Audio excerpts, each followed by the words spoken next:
can make it there. I'll make it anywhere.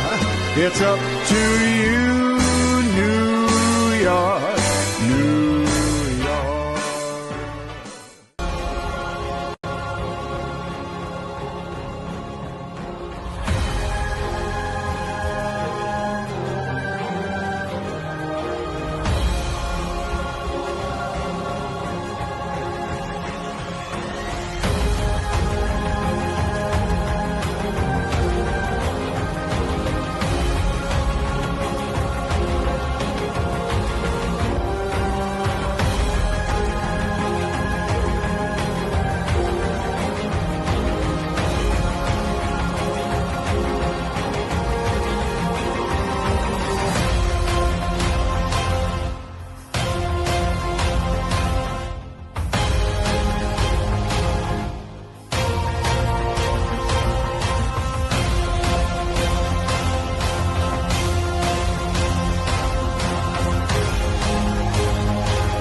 Welcome back, everyone, to another episode of the Richie Hicks Jr. Sports Podcast. I am your host, Richie.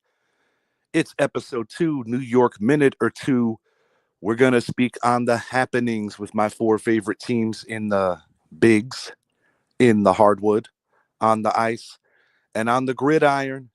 The happenings of what's going on with my favorite teams. And no better place to start than in Los Angeles, as my beloved New York Knicks blew a 13-point lead, but it was quite the gritty performance from our best player, Jalen Brunson, dropping 39 points and 10 dimes. Unfortunately, in overtime, on his way to getting fouled to the rack, landed awkwardly on the leg of Lakers forward Austin Reeves, and it was a really bad ankle sprain. No word from Coach Tom Thibodeau on how long Jalen Brunson is going to be on the shelf, but he is definitely going to miss some time. And when you consider that Jalen Brunson plays between 35, 36 minutes a game and the production value that he puts up, there's no replacing Jalen Brunson. Just have to hope that guys could step up. And now Coach Tom Thibodeau is in a position where he has no choice but to play his bench, a complaint that has been going on for far too long with many Knicks fans. You know, Jalen Brunson is responsible for the best offensive output season ever for the big acquisition in the offseason, Karl Anthony Towns. I've said it on previous shows. A night like yesterday proves that the Knicks still relies super heavily on Jalen Brunson, as he was the only guy to drop a basket in OT. And just really unfortunate. I feel that if Brunson didn't get hurt, the Knicks probably win the game. But the bigger problem looming, and the thing that has been said on this show, as well as anybody who loves the Knicks, watches the Knicks, covers the NBA in general, is that the Knicks bench is just not deep enough. You know, on the other hand, the LA Lakers are enjoying a very big winning streak right now and are 8-2 since Luka Doncic joined the team. The complete contrast of what the Dallas Mavericks are going through, as Kyrie and AD have only played one game together. AD got hurt the first game. Kyrie Irving out for the season, unfortunately. So the Mavericks are in disarray after that Laker trade. The Lakers are looking like a team that can legitimately make a run to the NBA Finals right now. And LeBron James is actually in the MVP discussion. I don't think he'll win the award, but I do think it's proper that he is going to probably be nominated at minimum. Good morning, Amin. How you doing, brother? Thanks for joining the show. I think you're off today, right? I'm not going to be seeing you today. Today's Friday. I think you're off. But my brother Amin making the big sacrifice, fasting for Ramadan. And I got to say, man, much respect. You know, that is not an easy thing to do. And I just want to say I respect that. Definitely not an easy thing. But I mean, thank you for hanging. Thank you for joining the show. Daniel Nunez, good morning, brother. Congrats on your victory yesterday Hard-fought game, Lakers and Knicks. Always a good time when the Knicks are on the West Coast, regardless of era. I always feel that the Knicks and Lakers bring it whenever the Knicks are on the West Coast. And the same can be said when you guys come to the East Coast, to the Mecca at MSG. But the Lakers win the series 2-0. Most importantly, worried about Jalen Brunson's health, man.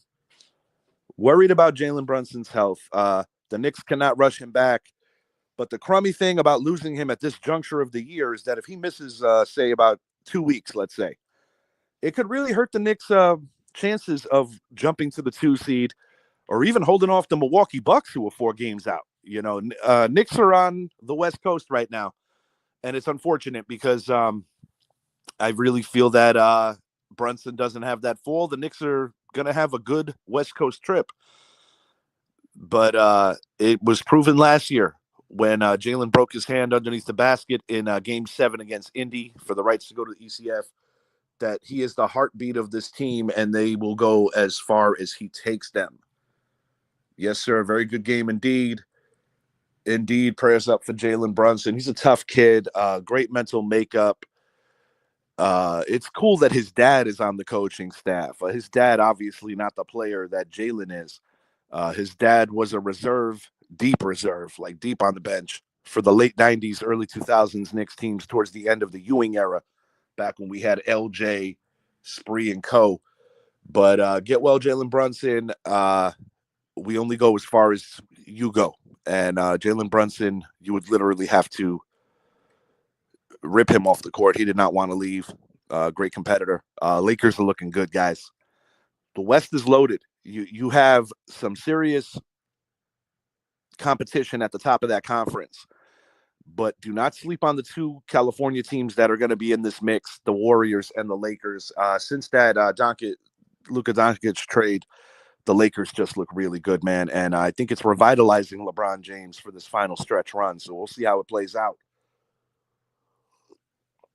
Moving it along to football for a moment, it really does look like my New York Giants and Aaron Rodgers might be at the table potentially discussing something for the near future.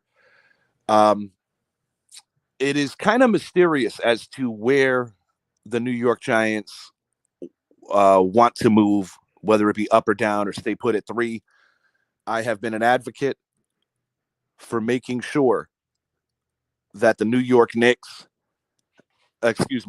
Giants take the best player available at 3, whether that's Abdul Carter, whether that's Travis Hunter. That has been on my mind, that it's imperative that the Knicks take the best player. Jesus, the Knicks. I'm sorry, guys. Short sleep. The Giants. That the Giants take the best player on the draft board. And I do believe that it's going to be rather interesting. You know, you have quarterback needy teams in addition to the GMEN. And I've said this on previous shows, the Giants have to decide if the Aaron Rodgers investment is worth it. If you want to buy a little time, if they are not totally endeared with this quarterback class. And I mean, you can still get a Jackson Dart later in the draft. You could go to Louisville if you really want to wait. But when I consider the interior line help that the Giants need, when I consider that the Giants need a cornerback 1 and Travis Hunter brings an offensive player in addition to a lockdown corner, I think the Giants would be silly to go quarterback that high, especially if you're even considering trading up with the Tennessee Titans. I think that would just set the team back even further as AR8, possibly AR12 goes again. I do believe that from the sense of motivation, he would absolutely love to stick it to the New York Jets. I personally don't think he's very pleased with the organization. And I think that he will get the best out of Malik Neighbors. The Giants still have to build up that offensive line, though. They were playing well before the injuries. This is a draft where you have to be serious about getting the proper line depth, guys that could start right now or guys that will be in waiting only until year 2. And this is a loaded draft with a lot of guys on all 3 facets of the offensive line. I would like to see the Giants maybe midway through the draft consider getting another edge guy because, you know, Azeez Ojulari is as good as gone with the Giants, and you always want to have that third pass rusher as well. I feel good about the receiving room because of what I believe Malik Neighbors brings, but I certainly would not be upset by any means if we added a number two. It would be a great thing because whoever that number two is coming out of college, who's probably been a number one during their collegiate careers, would be drawing number two covers. So, New York Giants, a lot of work to do. The Philadelphia Eagles recently making Saquon Barkley the highest paid running back in the history of the league, extending him. They bring back Zach Braun. They basically are running it back. The Eagles are looking to run it back, and they have been masters in the war room, as you see the way they quickly fix their secondary. So I expect the Philadelphia Eagles to continue to draft well and keep that window open. You know, Deebo Samuel super recently traded to the Washington Commanders, and it will be interesting to see what the Dallas Cowboys intend on doing. So I personally think the Cowboys need defensive line help as well as a legitimate every down running back. Omari and Hampton to the Cowboys certainly would seem sensible. And there are others. There are others out there that can make sense playing in Big D. I'd like to see the G-Men get a running back as well. So the draft is on the way, and it's going to be a lot of fun to see how this all shakes out. Definitely just a good time to be a sports fan, especially if you enjoy the NFL draft. There is a lot going on at one time right now. So it will be interesting. But I must admit, sometimes between the mock drafts and everything that comes to be, it could get a little tiring at times because you have so much misinformation as well as stuff that's actually potentially going to happen. Because, you know, anytime there's so much as a sniff of a story or a sniff of a potential pick or something that a direction that a team wants to go, it's going to get spoken on. But this is definitely the season for overreactions and for all kinds of whacked out ideas. So it's going to be very interesting. And speaking of which, I enjoy doing these mock drafts, and this is my most recent one. So I'm going to give you guys, the viewers, a chance to check out what I did here. I'll tell you, this might be my strongest mock draft yet. I really like what I was able to do here. But, yeah, it's definitely draft season, and we're going to be looking forward to getting into our live mock draft show. We really enjoyed that last year, and it's always cool when you're able to hit on some of the picks that you're cooking up. Moving it along to baseball, my man Garrett Cole, the Yankee ace, top 5 pitcher in MLB. Rough outing yesterday against the Minnesota Twins. He got lit up, only 2.2 innings, giving up 5 earned, 6 hits, and a couple of walks. But, you know, it's the spring, and this is where guys work out the kinks.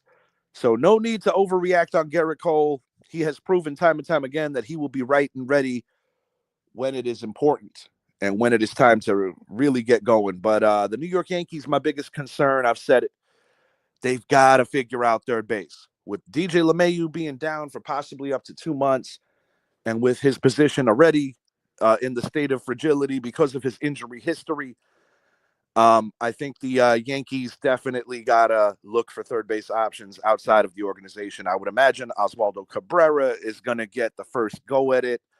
You might see Peraza get called up, but these are not long-term solutions.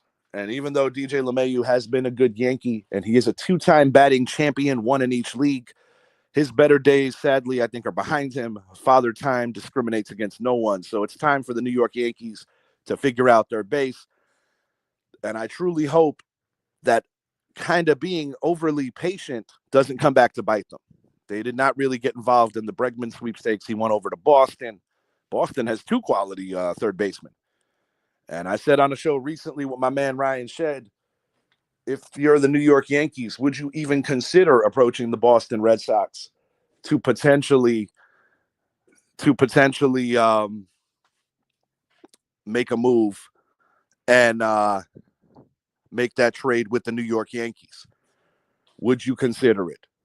It's definitely worth thinking on. New York Rangers running out of time.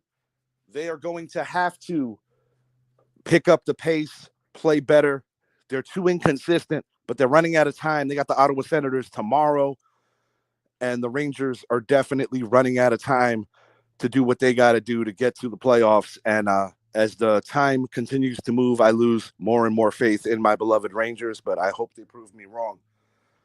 Announcements to come for our next show. I'm also going to be giving you guys info on Idris's new radio station, playing pretty much every form of music and just constantly going. It's a passion that Idris is, something that he loves to do. But until next time, I am Richie, and I hope you guys have a great Friday and a great weekend. Take care.